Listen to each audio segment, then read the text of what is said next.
किसान भाइयों, मूंग ग्रीष्म और खरीफ दोनों मौसम में उगाई जाने वाली प्रमुख दलहनी फसल है, जो कम समय में पककर तैयार हो जाती है। इसके दाने का प्रयोग मुख्य रूप से दाल के लिए किया जाता है। दलहनी फसल होने के कारण इसकी जड़ों में गठाई पाई जाती है, जो कि वायुमंडलीय नाइट्रोजन का मृदा में स्थिरीकरण करती है। मूंग की फसल से अधिक उत्पादन लेने के लिए उन्नतशील प्रजातियों का चयन करना जरूरी होता है। तो आप गर्मी के मौसम में अच्छे उत्पादन के लिए TGM 3, जवाहर मूंग 721, K 851, HUM 1, PDM 11, पूसा विशाल आदि में से किसी भी किस्म का चयन करके बुआई कर सकते हैं। मूंग की खेती के लिए दोमट से बलुअर दोमट भूमियां जिनका पीएच मान 7.0 से 7.5 हो, इसके लिए उत्तम है। इसके अलावा खेत में जल निकास की उत्तम व्यवस्था होनी चाहिए।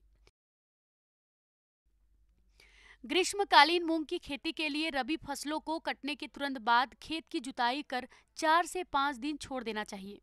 उसके बाद खेत का पलेवा कर दें और पलेवा के बाद 2 से 3 जुताइयां देशी हल या कल्टीवेटर से कर पाटा लगाकर खेत को समतल और भुरभुरा बनाएं।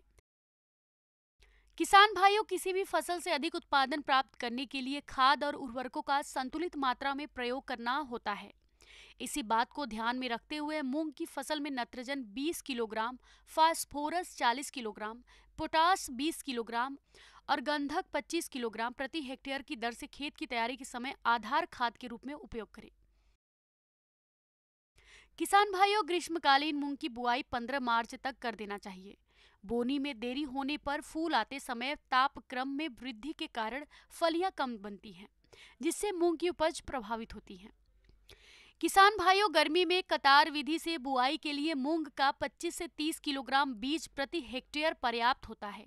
लेकिन रोगों के प्रकोप से फसल को बचाने के लिए बुआई से पूर्व बीज को कार्बेंडाजिम दवा 3 ग्राम प्रति किलोग्राम बीज की दर से बीज को उपचारित करने के बाद इस उपचारित बीज को राइजोबियम कल्चर की 5 ग्राम मात्रा प्रति किलो बीज के हिसाब से उपचारित करके ही बुआई करें।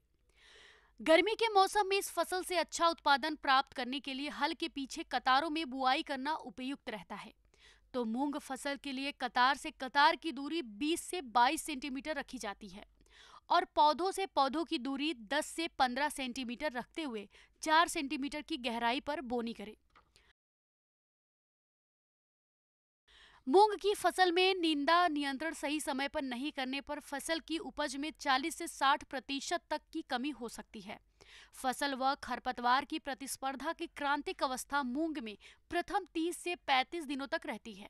इसलिए प्रथम निदाई गुड़ाई 15 से 20 दिनों पर और दूसरी 35 से 40 दिन पर करना चाहिए। लेकिन श्रमिक अधिक लगने से फसल की लागत बढ़ जाती है।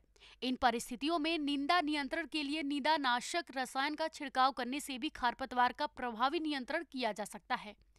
इसके लिए आप पेंडिमिथिलिन दवा की 3.3 लीटर दवा को 700 लीटर पानी में घोलकर प्रति हेक्टेयर की दर से बीज बुआई के 72 घंटों के अंदर छिड़काव करने पर मूंग की फसल में खरपतवार नहीं उगते हैं। किसान भाइयों, मूंग की फसल में बसंत और ग्रीष्म ऋतु में 10 से 15 दिन के अंतराल पर सिंचाई की आवश्यकता होती है। फसल पकने के 15 दिन पूर्व सिंचाई बंद कर देना चाहिए। खेत में पानी का भराव होने पर फालतू पानी को खेत से निकालते रहना चाहिए, जिससे मृदा में वायु संचार बना रहता है।